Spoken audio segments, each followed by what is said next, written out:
दोस्तों, मेरा नाम अनिल है। मैं फिर से आप लोगों के लिए बेहतरीन म्यूचुअल फंड लेके आया हूँ। मेरा चैनल लाइक करो या ना करो, पर म्यूचुअल फंड जरूर करो। ये आप लोगों से हाथ जोड़ के निवेदन है मेरा। ऐसा क्यों बोल रहा हूँ? क्योंकि आपके परिवार की अगर ये वीडियो देख के आपको समझ में आ जाता है, अगर आपने एसआईपी ले लेते हो तो अपने परिवार की आप 15-20 साल के अंदर में गरीबी को तोड़ सकते हो। ऐसा क्यों बोल रहा हूँ? क्योंकि जब तक हमें इस गरीबी तोड़ने का मेथड समझ में नहीं आएगा ना, जब तक हम तोड़ नहीं सकते। यूं ही यूक्रेन की लड़ाई होगी, यूं ही कोई बोलेगा कि मार्केट गिर जाएगा उसके कहने से। आपने कोरोना में भी देखा होगा, 2008 की मंदी देखी होगी। ये ऐसे ही चलते रहेगा। मार्केट अप डाउन हमेशा ऐसा करता रहेगा। हमें क्या करना है? हमें एसआईपी करनी है। देखो, जो एसआईपी करेगा वो मार्केट की एवरेज निकाल के जो आती है 15 से 20% का रिटर्न, वो आराम से मिल जाता है। उसके लिए क्या करना है? हमें कंटिन्यू एसआईपी करनी है। मोस्टली वीडियो स्मॉल कप पे बनाता हूँ। स्मॉल कप पे इसलिए बनाता हूँ क्योंकि छोटी छोटी कंपनियों में पैसा लगाती है। अगर हमने डायरेक्ट लार्ज में लगा दिया तो लार्ज में पैसा बढ़ने की जो क्षमता है वो थोड़ी कम हो जाएगी। मैं ये नहीं कह रहा कि लार्ज मिड कैप खराब है, वो भी अपनी जगह अच्छा काम कर रहे हैं, पर उतना रिटर्न नहीं बना के देंगे लंबे समय में। आपने खुद ने एनालाइज करना है। ग्रो ऐप है या कोई एंजन वन है तो उसमें जाके देखो आपने स्मॉल कप ने कितना रिटर्न दिया, उतनी साल दूसरे में जाके देखो, मिड कैप में, लार्ज कैप में, तो आपको ग्राफ पता लगेगा कि यार इसने सही रिटर्न दिया है। जैसे एसबीआई कॉन्ट्रा फंड है, एसबीआई बिगनम मिड कैप है, एसबीआई 250 इंडेक्स फंड है, ये सभी फंड है। तो आपने ये देखना कि 5 साल में कितना रिटर्न बनाया, 3 साल में कितना बनाया और 2 साल में कितना बना। बस हमें और कुछ भी दिमाग ज़्यादा नहीं लगाना, हमें कंटिन्यू एसआईपी करनी है। एसबीआई के अंदर में लमसम के लिए एसबीआई 250 इंडेक्स फंड में आप लगा सकते हो, वो बेटर है। पर एसबीआई स्मॉल कप में आप केवल एसआईपी कर सकते हो। मैं ऐसा क्यों बता रहा हूँ? क्योंकि ये जो फंड है आपने रेगुलर ना लेके डायरेक्ट लेना है। इसमें 1% आपको बेनिफिट मिलेगा। तो आज बताऊंगा SBI small cup fund direct growth, बहुत बढ़िया फंड है। 178 रुपीज का आज की रेट में ये यूनिट चल रहा है। और आपने क्या करना है?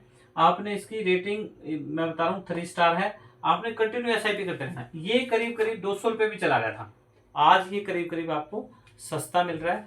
तो जितना यूनिट हो सके खरीद लो एसआईपी को। और 10% हर ईयर में बढ़ाना है। ये नहीं है कि घटा लो। आपके पास कहीं से भी पैसा आ रहा है तो आप डाल के उसको भूल जाओ, बेस्ट रहोगे। रेटिंग 3 स्टार है, काफी अच्छी है। फंड साइज की बात करें 28,453 करोड़ रुपए। अगर आपने कोई फंड ले रखा है, उसका 5,000 करोड़ से कम का रिटर्न है, तो आप उसको पैसे को निकाल लेना। ऐसा इसलिए बोल रहा हूँ, बाकी आपकी मर्जी है, आपका पैसा कहीं भी लगा सकते हो, क्योंकि वो रिटर्न ज्यादा नहीं बना के देगा। जितना साइज ये फंड साइज में बढ़ेगा उतने फंड मैनेजर को छूट मिलेगी, उतना पैसा आपका मार्केट में लगाएगा। और स्मॉल कप में क्या है, यूं मान के चलो 5800 कंपनियां हैं उसके पास में, पूरा मार्केट खुला पड़ा है, कहीं भी लगा सकता है। ऐसे कोई एसबीआई अपॉर्चुनिटी फंड ले लेता है, कोई अदर फंड ले लेते हैं, उसमें एक लिमिट आ जाती है। मिड कैप लार्ज कैप में एक लिमिट आ जाती है, इन्हीं कंपनियों में पैसा लगाना है। तो इनको कोई लिमिट नहीं है, कहीं भी पैसा लगाएंगे, पैसा आपको बना के देगी कंपनी मार्केट रिस्क पे।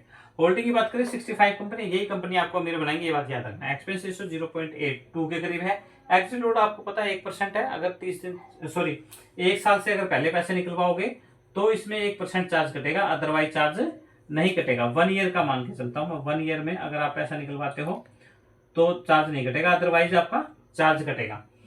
एयूम की बात कर लेते हैं, 11 लाख करोड़ है। आपने सिर्फ एक ही चीज पे ध्यान देना है, अगर आप वीडियो देखते हो और भी यूट्यूबर की, कि जो एयूम है वो 11 लाख करोड़ सिर्फ एसबीआई के पास में है। और इसको अराउंड में आप 2 महीने दे दो, ज्यादा नहीं बोल रहा, 2 महीने दे दो, 1 करोड़ रुपया और ऐड हो जाएगा सर इसमें। और हमारे जैसे लोग सोचते रह जाते हैं कि मार्केट और गिरेगा तो एसआईपी स्टार्ट करूंगा। और मैं कहता हूँ यही वक्त है, एसआईपी को कंटिन्यू रखो। आप एसआईपी को कभी भी मत बंद करना। अगर आपके पास में 1 करोड़ रुपया, 1 करोड़ का पोर्टफोलियो बन जाता है तो वहां से आप 1 लाख रुपए मंथली निकाल सकते हो और पूरी जिंदगी उस पैसे का मजा ले सकते हो। और वो पैसा भी बढ़ता रहेगा। अब बताता हूँ इसका ऑल रिटर्न +24 है, 5 ईयर की बात करूँ +32 है, 3 ईयर की बात करूँ +16 है, 1 ईयर की बात करूँ 7 है। सबसे बड़ी बात है कि 6 मंथ में -15% का रिटर्न दिया। -15, प्लस में बताते हैं, मैं माइनस में बता रहा हूँ, क्योंकि स्मॉल कप बढ़ता भी जाता है और गिरता भी जाता है, ये बात याद रखना। इसीलिए लोग स्मॉल कप में रुक नहीं पाते हैं और एग्जिट मार जाते हैं। अगर कोई 100 लोग एसआईपी में आते हैं तो 2 साल की एवरेज निकाल के चलते हैं हम, सिर्फ 12 लोग बचते हैं, बाकी सब निकल जाते हैं उसमें से। और 12 लोग में से भी सिर्फ 2 ही लोग करोड़पति बनेंगे, वो भी बीच में से 5 साल में वो भी निकल जाते हैं। उनमें 2 आदमी बचेंगे जो करोड़पति बनेंगे, वो अपना विजन क्लियर कर लेते हैं, भाई इससे पहले पैसा नहीं निकालना है। 2,500 रुपए की SIP मानते हैं, 20% का रिटर्न, ये 24 के करीब दे रहा है ऑल रिटर्न। 22 साल में आपने पैसा लगाया 6,60,000 रुपए, आपको मिल गए 1,18,26,389 रुपए। RD, FD, PPF, EPF, Sukanya योजना, LIC, सब स्कीमें अच्छी हैं, गवर्नमेंट की मोहर लगी हुई है, सब बढ़िया मिल रहा है। पर रिटर्न जो है लिमिट का है, जैसे मैंने बताया कि लार्ज कैप में लिमिट में पैसा लगेगा, अपॉर्चुनिटी फंड में लिमिट में लगेगा, कॉन्ट्रा में लिमिट में लगेगा, पर स्मॉल कैप में 5800 कंपनियां इनके पास में बढ़िया पैसा बना के देंगी। वैसे ही गवर्नमेंट के पास में आपकी एक लिमिट बांध दी जाती है कि आपको 8%, 6%, 7%, 7.1, 8.2 ऐसे करके रिटर्न मिलेगा। गवर्नमेंट की स्कीम है, अच्छी स्कीम है, पर म्यूचुअल फंड में कोई भी गारंटी से आपको लिख के नहीं देता भी इतना रिटर्न बनेगा। पर ये गारंटी अगर आप लॉन्ग टर्म तक रुके रहोगे तो उसमें 100% आपका रिटर्न जो है बढ़िया निकल के आएगा। तो मैं अपने नेक्स्ट वीडियो म्यूचुअल फंड के बारे में बेहतरीन बताने की कोशिश करूंगा। Thank you.